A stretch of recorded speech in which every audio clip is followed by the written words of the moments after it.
एक बार फिर अपने पड़ोसी को कह दें, तेरी बरकत का साइज तेरे स्पिरिचुअल नॉलेज के साइज के बराबर होगा।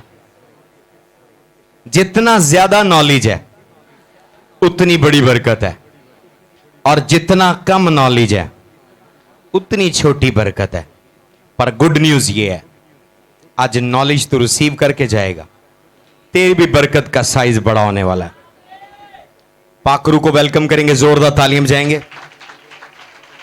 आज का मैसेज आपके आमीन के साथ होना चाहिए, हालेलुया के साथ। तो बीमारों वाली तालियां नहीं बजानी, अगर ना बजानी है तो ना बजाएं, पर बजानी है तो पावरफुल बजानी है।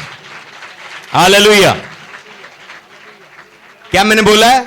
आपकी बरकत का साइज आपके स्पिरिचुअल नॉलेज के क्या होगा? साइज के बराबर होगा। अगर नॉलेज छोटा है बरकत छोटी होगी, नॉलेज बड़ा है बरकत भी बड़ी होगी। Hallelujah, hallelujah.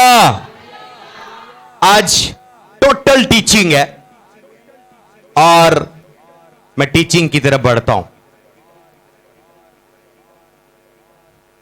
दूसरा करंथियों उसका 4 बाब और उसकी 18वीं आयत हम पढ़ेंगे पास्टर एना के साथ मिलकर। टोटल टीचिंग है, और टीचिंग वो जो आम नहीं है, गहरी है। मेरा टाइटल है आज के मैसेज का, the laws of the spiritual realm, रूहानी आलम के कानून। टाइटल से खुश नहीं है? आपको पता है पहले? आपको पता है पहले? तो पता नहीं है तो तालियां बजाएं अगर आपको नई चीज मिल रही है। आपका नॉलेज बढ़ेगा, आपकी बरकत का साइज बढ़ाने वाला है। Laws of the spiritual realm, रूहानी आलम के कानून पढ़ेगा।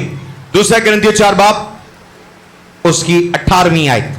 जिस हाल में कि हम देखती हुई चीज़ों पर नहीं बल्कि अनदेखी चीज़ों पर नज़र करते हैं, क्योंकि देखी हुई चीज़ें चंद रोज़ है मगर अनदेखी चीज़ें अबदी हैं। आमीन। While we look not unto the things which are seen, but at the things which are not seen. For the things which are seen are temporal, but the things which are unseen are permanent. जो अनदेखी चीजें हैं वो permanent है, और जो नजर आने वाली चीजें हैं वो टेम्परेरी हैं। जो चीजें आप देख रहे हैं, जिनको आप देख सकते हैं, छू सकते हैं, टच कर सकते हैं, खुदा का कलाम कह रहा है वो टेम्परेरी हैं। मिसाल के तौर पर जो चेयर जिस पर आप बैठे हैं ज्यादा से ज्यादा 3 साल 4 साल 5 साल चलेगी, टूट जाएगी। कोई भी चीज डैमेज हो जाएगी, एक्सपायर हो जाएगी। जो चीज एक्सपायर नहीं होगी, डैमेज नहीं होगी, वो स्पिरिचुअल रैम की चीजें हैं, रूहानी आलम है, रूहानी दुनिया है। हालेलुया। तो आज का टाइटल है laws of the spiritual realm, रूहानी आलम के कानून। जिस तरह जिस्मानी आलम के कानून है, रूहानी आलम के कानून है। अगर आप जिस्मानी आलम के कानून को लाइक नहीं करते तो आपको उसकी पनिशमेंट मिलती है। अगर आप जिस्मानी आलम के किसी भी कानून को आप ओबे नहीं करते, आपको सजा मिलती है, आपको पनिशमेंट मिलती है। सबसे छोटी सी एग्जांपल, अगर आप ट्रैफिक सिग्नल का रूल, कानून, लॉ फॉलो ना करें और सिग्नल ब्रेक करेंगे, आपको चालान होगा।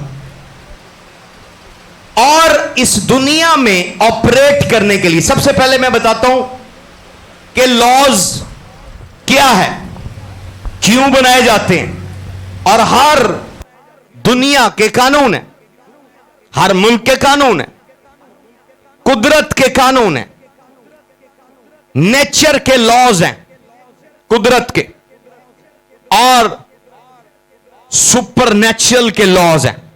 नेचुरल के लॉज हैं, सुपर नेचुरल के लॉज हैं। फिजिकल वर्ल्ड के कानून है, स्पिरिचुअल वर्ल्ड के कानून है। और फिजिकल वर्ल्ड में किसी स्कूल के, चर्च के, इदारे के कानून हो सकते हैं, मुल्क के कानून हो सकते हैं, शहर के कानून हो सकते हैं। किसी मुल्क से दूसरे मुल्क में जाएं, कानून फर्क होंगे। कानून क्यों होते हैं? चीजों को ऑर्डर और अलाइन करने के लिए खुदा कानून बनाता है। जैसे यहां पर बैठने की तरतीब है, ऑफरिंग देने की तरतीब है, दुआ करवाने की तरतीब है, कलाम की तरतीब है, वर्शिप की तरतीब है। चीजों को तरतीब में रखने के लिए कानून बनाए जाते हैं। जिस तरह ट्रैफिक सिग्नल बेसिकली आप पर कोई सख्ती नहीं है, बेसिकली वो तरतीब है। अगर एक साइड से ट्रैफिक आ रही है, एक साइड का सिग्नल रेड हो जाएगा कि आप रुकें, इनको गुजरने दें। उधर का रेड होगा, आपका ग्रीन सिग्नल होगा कि आप रुक जाएं, अब इनको गुजरने दें। बेसिकली कानून सजा देने के लिए नहीं है, कानून लोगों को तरतीब में रखने के लिए।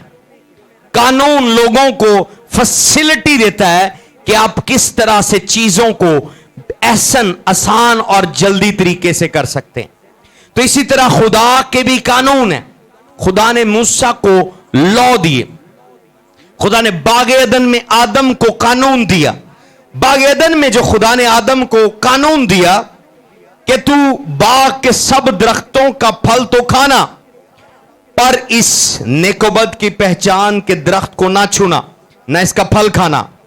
बेसिकली वो उस पर कोई सख्ती नहीं थी, उस पर कोई सजा नहीं थी।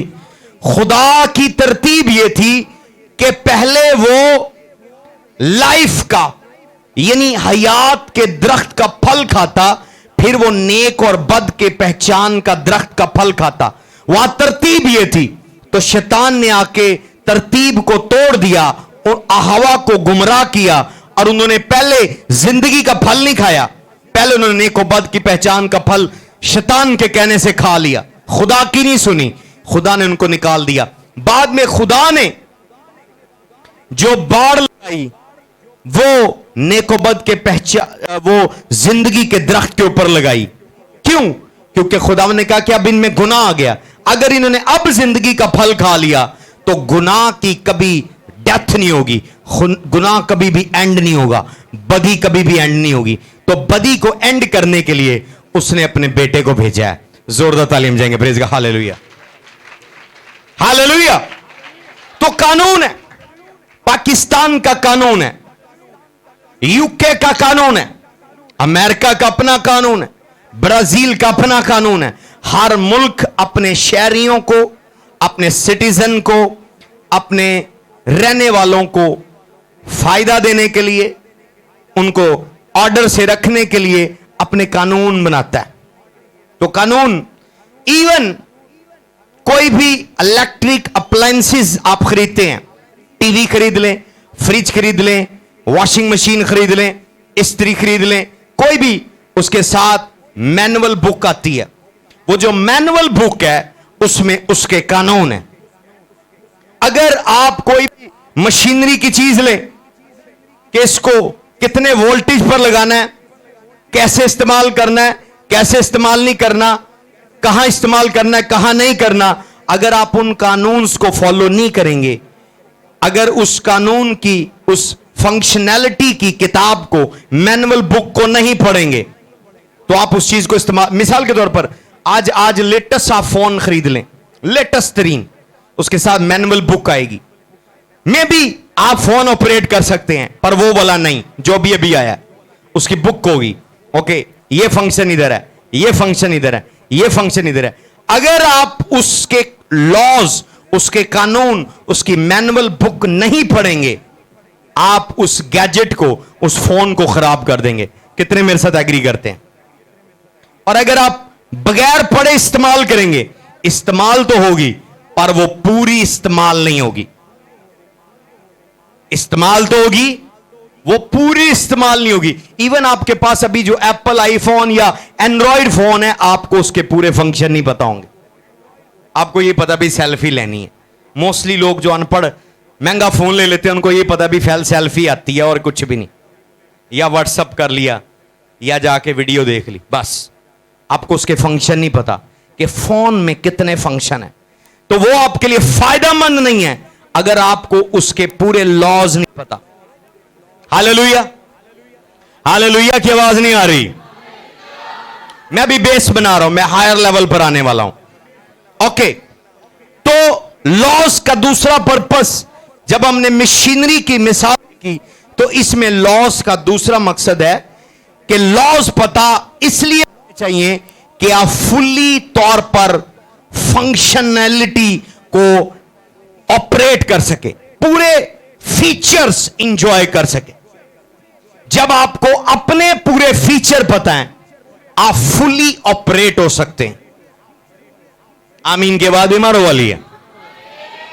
अगर आपको अपने पूरे फीचर पता है, आपको किसी जादूगर जादू टूने करने वाले से डरने की जरूरत नहीं है। आपको किसी जिन भूत से बदरू से डरने की जरूरत नहीं है। आप क्यों डरे बैठे हैं? क्योंकि आपको अपने पूरे फीचर नहीं पता, अपने ऊपर पूरे लॉ नहीं पता, अपने फंक्शंस नहीं पते, कैसे ऑपरेट होना है। आपके साथ आपकी मैनुअल बुक आई है, और वो बुक बाइबल है। अगर आपका नॉलेज बड़ा होगा, आपकी बरकत बड़ी होगी। मैंने ऐसे हवा में बात नहीं बोली। अगर बाइबल से जो मैं सिखाने जा रहा हूं, आप अपने पूरे फंक्शन पता हो, आप अपनी बड़ी बरकतों को रिसीव कर सकते हैं। आमीन 10 लोगों का है। मेरे इस साइड के लोग, पीछे वाले आमीन बोल रहे हैं, आगे वाले नहीं बोल रहे। पीछे वाले लोग रिसीव करें, इस साइड वाले बच्चे रिसीव करें। तालियां बजा देंगे जोरदार। तो लॉज किसी मशीनरी के साथ दिए जाते हैं कि ये 25 वोल्ट पर चलेगी, 12 वोल्ट पर चलेगी, 20 वोल्ट पर चलेगी। गीले कपड़े पर इस्त्री ना चलाएं। हालेलुया।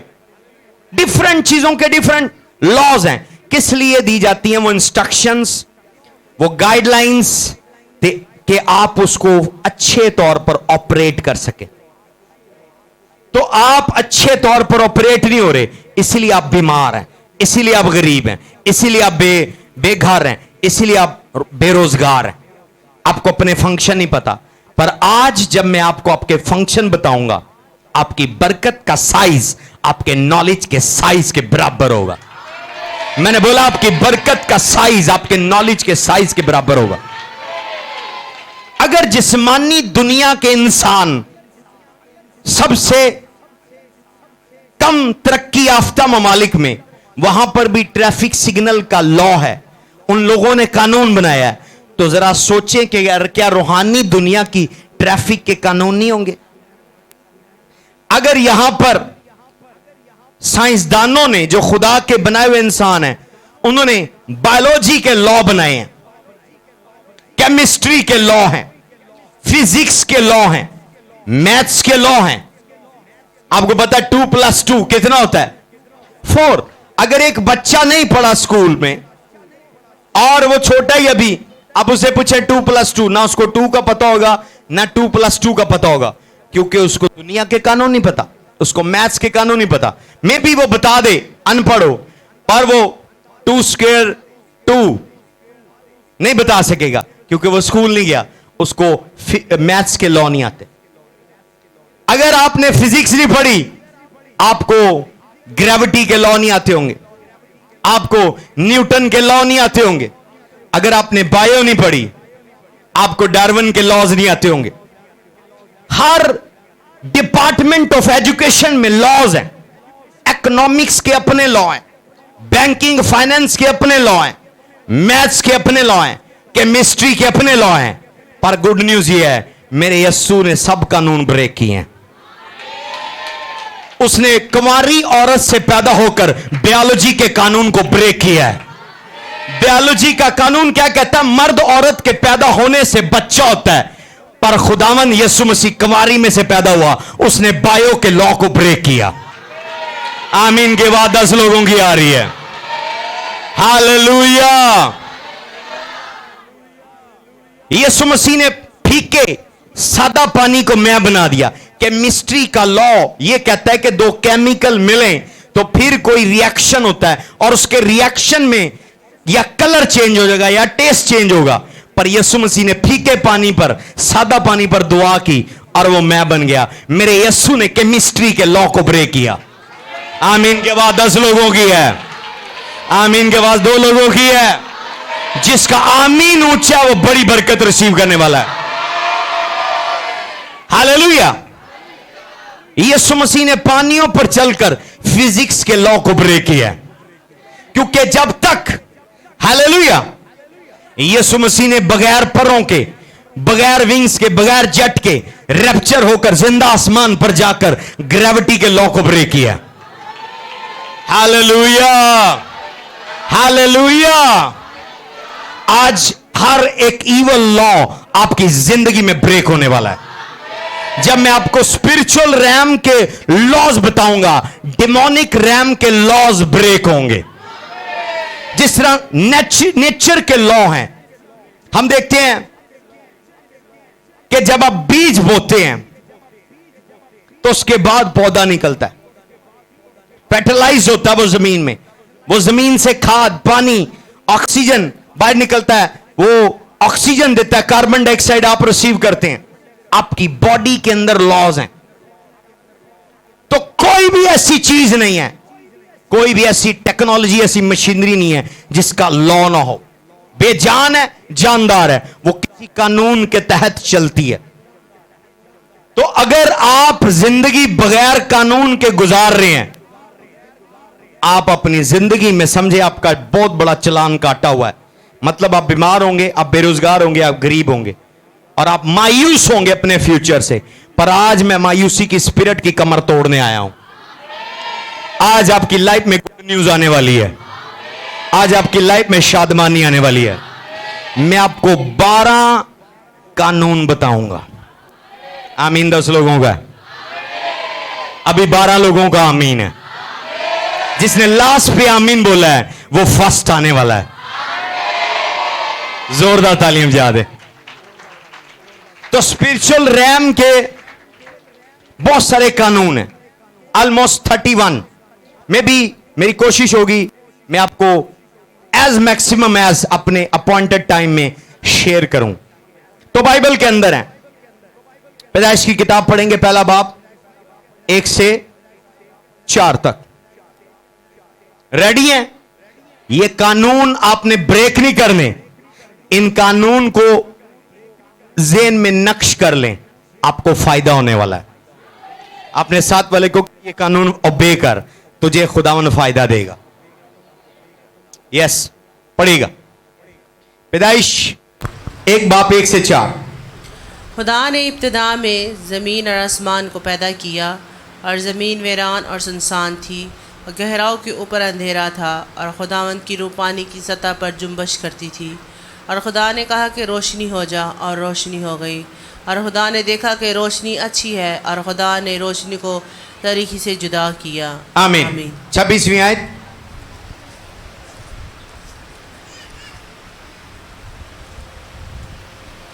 इसी चैप्टर की 26वीं आयत।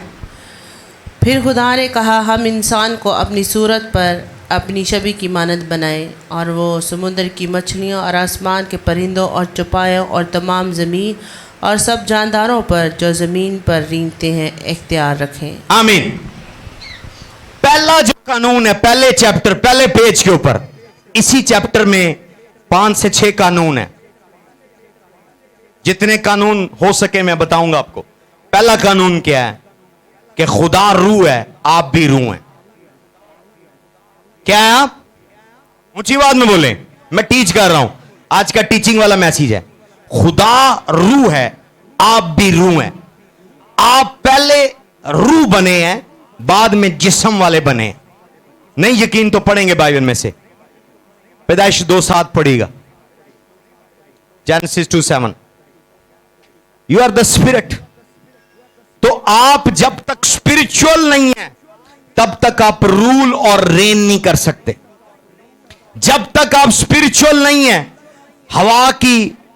हवा के परिंदों, समंदर की मछलियों, रेंगने वाले जानवरों पर, जमीन पर आप हुकूमत नहीं कर सकते, डोमिनियन नहीं कर सकते। गवर्न नहीं कर सकते, कंट्रोल नहीं कर सकते। इवन जमीन पर हर चीज पर आपका इख्तियार नहीं होगा जब तक आप स्पिरिचुअल नहीं है। अब स्पिरिचुअल भी दो तरह के हैं।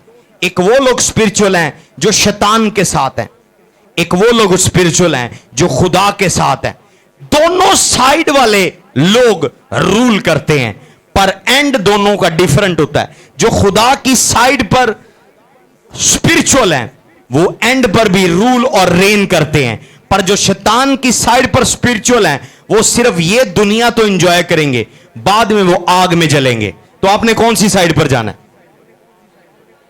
खुदा वाली साइड पर। जोरदार तालीम जा दें। तो कामयाबी के लिए मेहनत जरूरी है। मैं ये नहीं कह रहा मेहनत ना करें, पर मेहनत करने से पहले आपको स्पिरिचुअल होना है। अगर मेहनत करने से अमीर होते तो पल्लेदार और मिस्त्री मजदूर जो धूप में काम करते हैं दुनिया में सबसे ज्यादा अमीर होते, पर वो बेचारे 1500-2000 की दिहाड़ी पर काम करते हैं धूप में। मेहनत से अमीर नहीं होते, आपको स्पिरिचुअल होना पड़ेगा। Either God side, either devil side. तो हम डेवल साइड कभी फिर डिस्कस करेंगे, आज गॉड साइड डिस्कस करते हैं। अगर आप स्पिरिचुअल होंगे आप रूल और रेन करेंगे, क्योंकि खुदा रूह है, आप रूह हैं, और हुकूमत करने की बरकत जो खुदा ने दी है वो आपके बदन पर नहीं दी, खुदा की बरकत आपकी रूह पर है। तालियों की आवाज नहीं आई। आओ हम आदम को अपनी छवि पर बनाएं, और खुदा रूह है, और खुदा ने आदम को बनाया। जिस्म कब बनाया? अगले चैप्टर में 2:7 पढ़ेंगे। और खुदा ने मिट्टी की जमीन से इंसान को बनाया। अब ये देखिए क्या बन रहा है, इंसान बन रहा है। पहले क्या बना है? आओ हम, वहां क्या बनी है?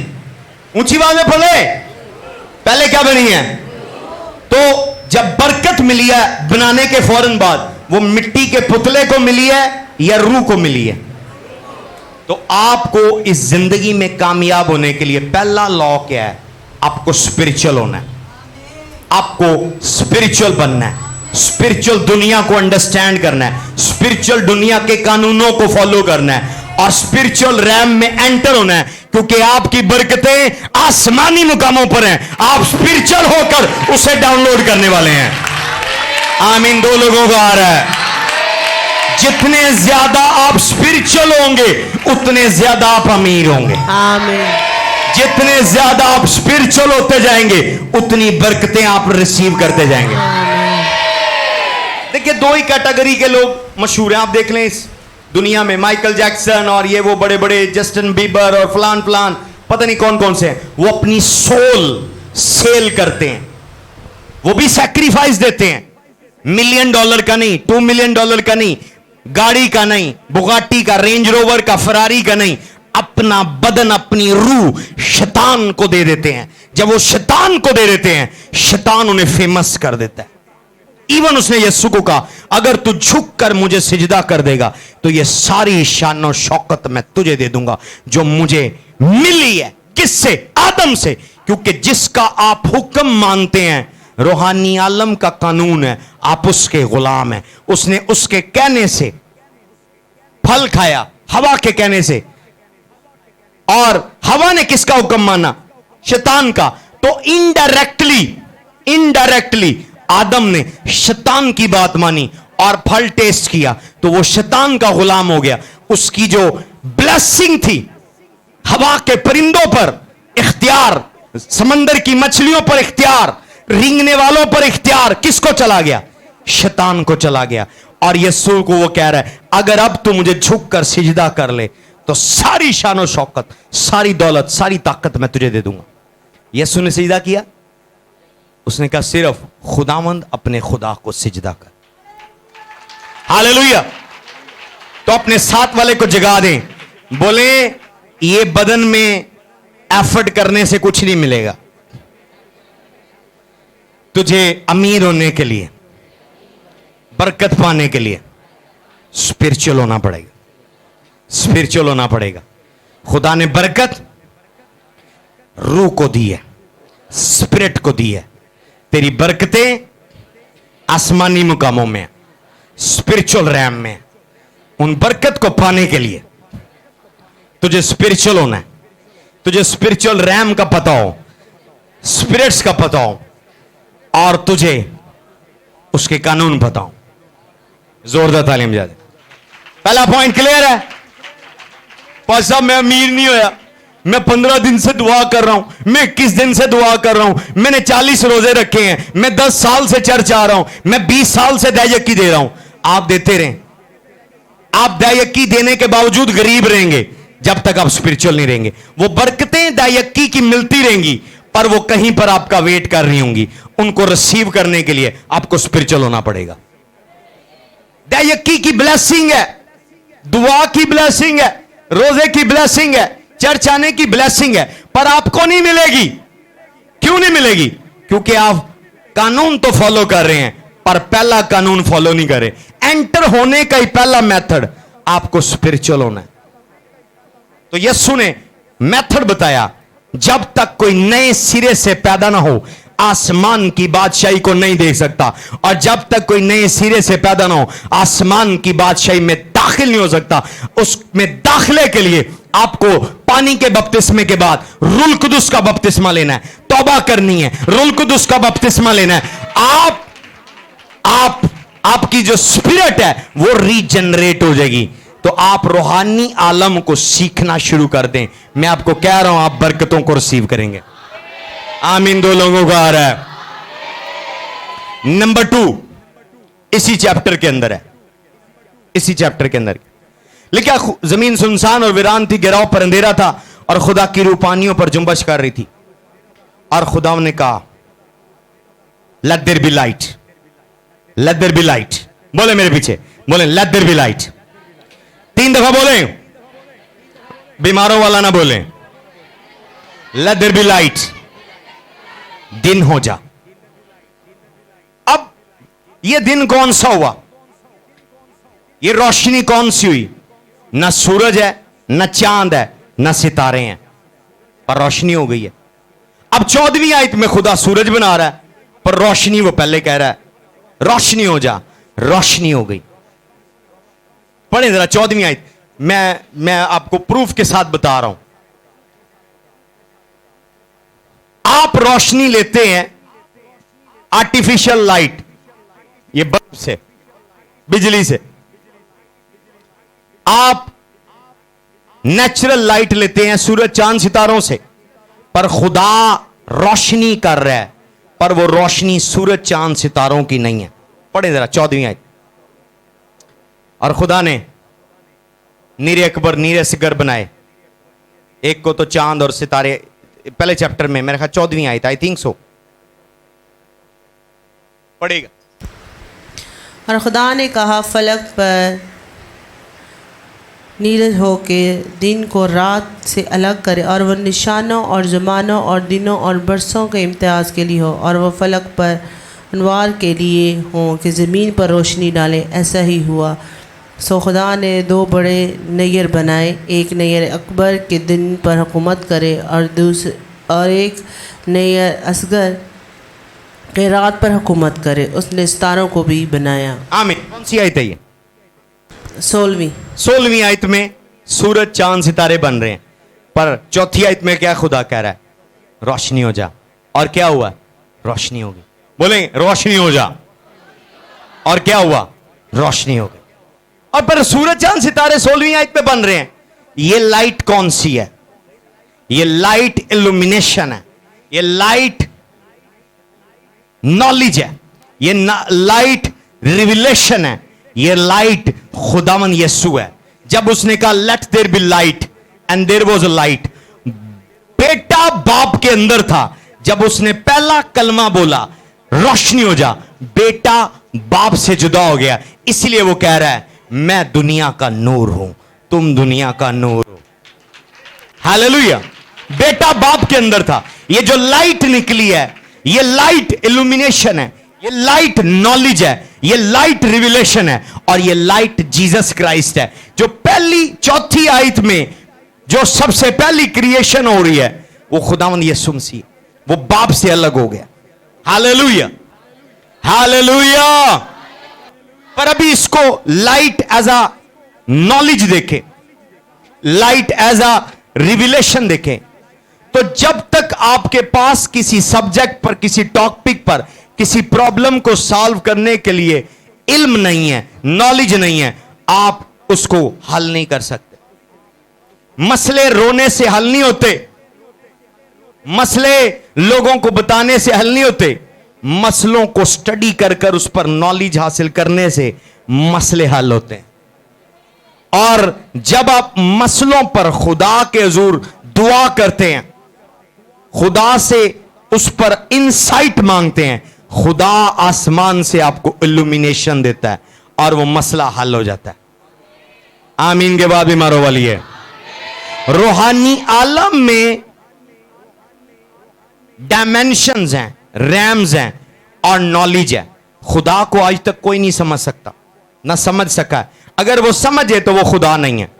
खुदा मल्टी डायमेंशंस है, भले फोल्ड के अंदर फोल्ड है। अगर आप रूहानी आलम में विजिट करें, अगर आप वहां चल रहे होंगे, मे भी आप आगे जा रहे हैं अपनी अक्ल से, मे भी आप 10 साल पीछे चले जाएं, मे भी आप पीछे जा रहे हो, आप 50 साल आगे चले जाएं। रूहानी आलम में डिफरेंट है। हालेलुया। तो आप सोचे हो कि अच्छा ऐसे जाने से मैंने नोट कर लिया, मैंने सीख लिया, मैं 10 साल आगे गया हूं, ओके 3 कदम आगे बढ़ाता हूं, अब मैं 10 साल पीछे चला जाऊंगा। आपको पता नहीं है कि आप किसी और डायमेंशन में चले जाएं। डायमेंशंस के अंदर डायमेंशन इंटरमिंगल है। Hallelujah, hallelujah. अगर खुदा को समझ ले इंसान तो वो खुदा नहीं हुआ। खुदा को नहीं आप समझ सकते। खुदा मल्टी डायमेंशन है, मल्टीवर्स है। आप उस पर कोई फार्मूला नहीं बना सकते। खुदा मल्टी वे से काम करता है। आमीन के बाद भी मारो वाली है। तो आपको नॉलेज होना चाहिए, एटलीस्ट नॉलेज हो। जब नॉलेज होगा उसके हुजूर फिर जाएं और उसे कहें मैं नहीं जानता तो मुझे सिखा, फिर वो आपको सिखाएगा। हालेलुया। मूसा को चट्टान नजर आ रही थी और खुदा ने कहा इसको क्या पानी निकल आएगा, पर स्पिरिचुअल रैम में वो चट्टान नहीं, वो रिवर था। समझ नहीं आ रही? अब आपको समझ नहीं आई? मूसा को पत्थर नजर आ रहा है, खुदा कह रहा है चट्टान से क्या पत्थर पानी निकल आए, पर रूहानी आलम में वो पत्थर नहीं, वो आबे हयात का चश्मा था। हालेलुया। उसमें से पानी निकला है। 20 लाख लोगों ने पानी पिया। जिस्मानी आलम में यर्मिया बादाम देख रहा था। उसने कहा तू क्या देखता है? उसने कहा मैं बादाम की शाख देखता हूं। उसने कहा ये बादाम नहीं है, ये मेरा कलाम है। समझ आ रही है? तो रूहानी आलम कोडेड है, उसका नॉलेज है, पर आपके पास जब तक नॉलेज नहीं है आप वहां ट्रैवल नहीं कर सकते। जितना ज्यादा नॉलेज है उतनी बड़ी बरकत है, जितना ज्यादा नॉलेज है उतना बड़ा रैंक है। आमीन। 10 लोगों का आ रहा है। रूहानी आलम में आपको रैंकिंग मिलती है on the behalf of your knowledge. आमीन, आमीन। 10 लोगों का। तो स्पिरिचुअल रैम के कानून क्या है? पहला कानून मैंने आपको बताया कि आपको स्पिरिचुअल बनना है, तब आप बरकतों को रिसीव करेंगे। दूसरा मैंने क्या बताया कि आप में लाइट हो। लिखा entrance of your word give light. तेरे बातों की तशरीह मुझे नूर बख्शती है। जितनी ज्यादा इंटरप्रिटेशन है, जितना ज्यादा नॉलेज है, उतनी ज्यादा लाइट है। ये लाइट हो तो आपको नजर आता है। डैडी मेरी आंखें खोल दें, मुझ पर इंपार्टेशन दें, टेम्परेरी होगी वो। उसने कहा खुदावन मेरे नौकर की आंखें खोल दे। उसने आंखें खोली, देखा, उसने कहा हमारे साथ वाले उनके साथ वालों से ज्यादा हैं। उसके बाद एक आयत भी नहीं है लिखा हो कि उसके नौकर जहाजी ने कभी रूहानी आलम में देखा है, नहीं देखा। उसकी आंखें उसने टेम्परेरी ओपन की। अगर आप परमानेंट आंखें ओपन करना चाहते हैं, आप में कलाम का नॉलेज हो। तालियों की आवाज नहीं आ रही। ऑयल लगाने से आंखें ओपन नहीं होंगी, मैं जो आपको नॉलेज दे रहा हूं, ऑटोमेटिकली आपकी आंखें ओपन हो रही हैं। मेरे चर्च के लोग ड्रीम देखते हैं और वो परफेक्ट होता है। आज मैं आपको सीक्रेट बताऊं, और मुझे पता है कि आप घर जाकर कितने दुआ करने वाले हैं। आप दुआ करते ही नहीं है, लेकिन उसके बावजूद जब ड्रीम देखते हैं वो परफेक्ट होता है। वजूहात क्या है? क्योंकि आप चर्च में नॉलेज रिसीव करते हैं जो बाकी चर्चिस से हायर है। क्या है? बाकी चर्चिस से हायर है। ऊंची आवाज में बोले। इसलिए यहां ना दुआ करने वाले लोग भी ख्वाब देखते हैं और वो पूरा होता है, क्योंकि आपकी आंखें मेरे नॉलेज की वजह से रूहानी आलम में खुली हुई हैं। पर अगर आप सोचें कि उसके साथ अगर आप रूहानी आलम के कानून जाने, उन पर अमल करें और दुआ करने वाले हों और सैक्रिफाइस देने वाले हों, जो डीमंस रूहानी आलम में आपको नजर आए, आप पर अटैक कर रहे हैं, आप उनको वहीं पर पनिश भी कर सकते हैं। आप वहीं पर उनको अरेस्ट भी कर सकते हैं। आप कह सकते हैं कोई डीमन आए आपको मारने, आप वहीं पर कहें शैतान आई अरेस्ट यू, उसको वहीं हथकड़ियां लग जाएंगी।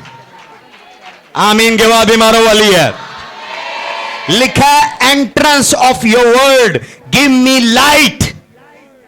एंट्रेंस ऑफ योर वर्ड, जब कलाम आप में एंटर होता है आप में लाइट आती है। और रूहानी आलम में अंधेरा है, तो कलाम, तेरा कलाम मेरे कदमों के लिए चिराग और मेरी रूह के लिए रोशनी है। तो आपको लाइट चाहिए। क्या चाहिए देखने के लिए? ये वाली लाइट नहीं, ये लाइट भले ऑफ कर दें, आप चीजों को देख लेंगे। आमीन के बाद 10 लोगों की है। तो दूसरा कानून क्या रूहानी आलम में? आपको लाइट का नॉलेज हो, आप फुल ऑफ लाइट हो। लिखा the spirit of the man is the candle of the Lord. आदमी की रूह खुदावंद का चिराग है। बाज़ औक़ात खुदा जब आपके अंदर घुसता है अंधेरा देखता है। क्यों? क्योंकि आप में लाइट नहीं होती। लाइट कैसे आएगी? दुआ करने से नहीं, नॉलेज से। लेकिन वो महफूज किससे रहेगी? कुछ शोले को बुझाने नहीं पड़ेगा, आपको दुआ करनी होगी। पर दुआ से शोला नहीं जलेगा। शोला किससे जलेगा? कलाम से। आम कलाम नहीं, मुकाशफाती कलाम। अपने साथ वाले को कहें कि अगर तुझे अमीर होना है, स्ट्रांग होना, तुझे लाइट चाहिए। मतलब दूसरे लफ्जों में तुझे नॉलेज चाहिए। ऊंची आवाज में क्या चाहिए? क्या चाहिए? रूहानी आलम में देखना है। 10 रोजे रख रहे हैं कई बेवकूफ लोग, 100 रोजे रख रहे हैं, 50 रोजे। आप 1 लाख रोजे रख लें, आप रूहानी आलम में मक्खी भी नहीं देख सकते। पर नॉलेज आपको, लिखा तेरे बातों की तशरी मुझे नूर बख्शती है। नॉलेज जब एंटर होता है, बच्चे बच्चे डीप चीजें देखते हैं। Hallelujah, hallelujah, hallelujah. कितने कानून मैंने अभी बताए, तो ही बड़े पावरफुल है। क्या? अमीर होने के लिए आपको क्या होना है? स्पिरिचुअल होना है। स्पिरिचुअल दुनिया का पता हो, स्पिरिट्स का, डीमंस का, एंजल्स का, खुदा का, उसके कानून पता हो। स्पिरिचुअल बने, आप अमीर हो जाएंगे। आप कमांड करेंगे, कस्टमर आएंगे। आप कमांड करेंगे, पैसे आएंगे। मैं पैसों को कमांड करता हूं, मेरे पास आते हैं। Hallelujah, hallelujah. मे भी आप मैट्रेस उठाए, नीचे पैसे पड़े होंगे, एंजल्स वहां रख के जाएंगे। आमीन 2 लोगों का है। तीसरा कानून बताऊं? हालेलुया। तीसरा कानून बताऊं? हालेलुया। कितनों की आवाज आ रही है? खुदा ने जब भी कोई चीज बनाई है, उसके बनाने से पहले उसने उसका एटमॉस्फेयर बनाया। इसी चैप्टर में है। मछलियां बनाने से पहले उसने पानी बनाया है। दरख्त बनाने से पहले उसने जमीन बनाई है। सितारे, सूरज, चांद बनाने से पहले उसने आसमान बनाया है। हालेलुया। आप पहले घर बनाएंगे कि पहले नौकर अपॉइंट करेंगे? पहले अखबार में दे देंगे मुझे नौकर चाहिए, पहले अखबार में दे देंगे मुझे अपनी कंपनी के लिए नौकर चाहिए, कि कंपनी पहले बनाएंगे? पहले कंपनी बनाएंगे या नौकर हायर करेंगे? पहले घर बनाएंगे या नौकर हायर करेंगे? तो इसीलिए खुदा ने पहले जमीन बनाई है, दरख्त बाद में। चैप्टर पढ़िएगा घर जाके, स्लो स्लो आपको समझ आएगी। पहले उसने आसमान बनाया है, बाद में सूरज चांद सितारे 16वीं आयत में बना रहा है। पहले उसने पानी बनाया, ऊपर के पानियों को नीचे के पानियों से जुदा किया, और 27वीं आयत में वो मछलियां बना रहा है, समंदर की मछलियां। समंदर पहले बनाया, दरिया पहले, मछलियां बाद में बनी है। तो यहां से क्या सीखने को मिलता है कि कोई भी बरकत अपने पास रखने के लिए आपको एटमॉस्फेयर बनाना है। क्या बनाना है? ऊंची आवाज नहीं आ रही। आप कार लेंगे, उसकी जगह बनाएंगे। आप जानवर रखेंगे, पहले उसकी जगह बनाएंगे। कि जानवर ला के बाद में जगह ढूंढ रहे होंगे, इसको रखेंगे इधर। हैं? लोग जब शादी कर रहे होते हैं, वो दुल्हन का कमरा पहले तैयार करते हैं। कि कुछ लोग शादी करके बाद में रखते हैं, दुल्हन कितने रखी, देखा कभी? हैं?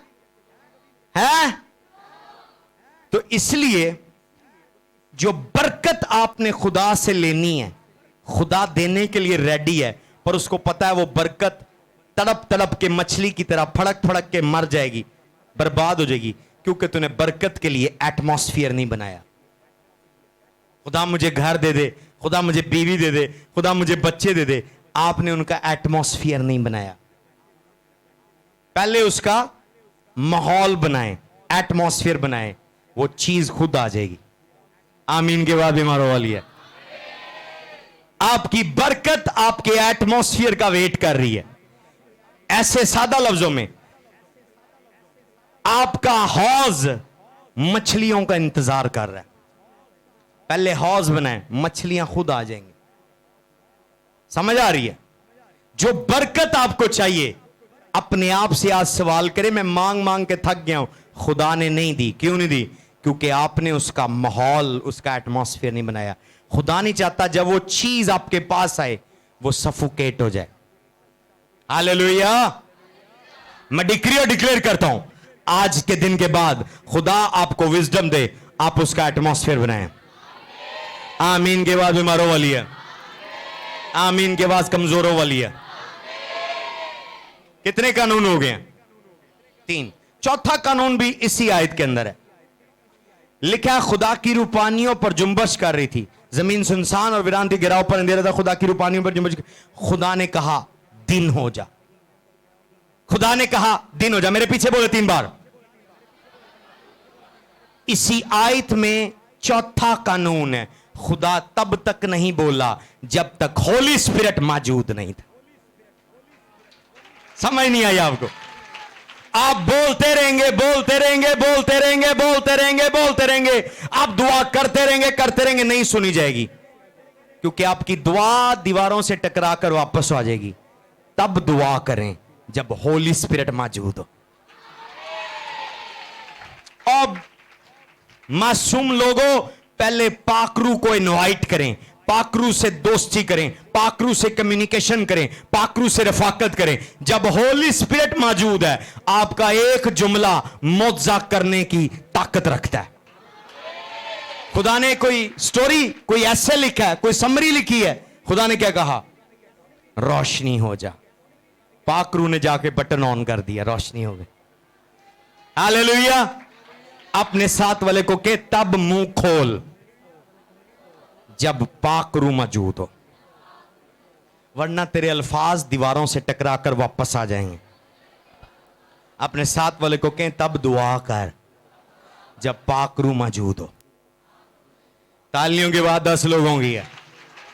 बीमारों वाली तालियां न बजाएं प्लीज। हालेलुया। खुदा सेंसिटिव है, खुदा खुद नहीं बोल रहा। इवन खुदा होते हुए यीशु मसीह ने तब तक मिनिस्ट्री शुरू नहीं हुई कि, लिखा जब उसने यर्दन पर बपतिस्मा लिया, लिखा रूल कुदुस कबूतर की मानद उस पर उतर आया।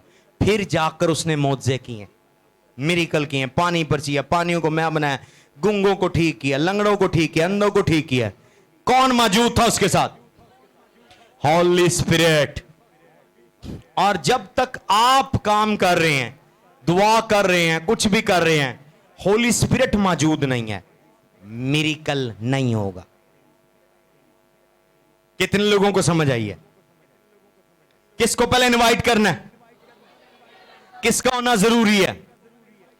कब बोलना है? कौन हो?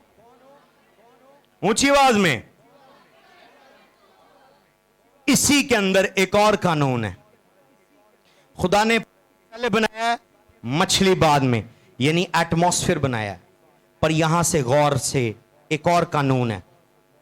Can I go higher? मछली को पानी से निकाल दें, वो क्या होगी? ऊंची आवाज में बोलें। अपने लिए तालीम जा रहे हैं आप, तो बड़े इंटेलिजेंट है। अच्छा, दरख्त को जमीन से निकालें, वो है?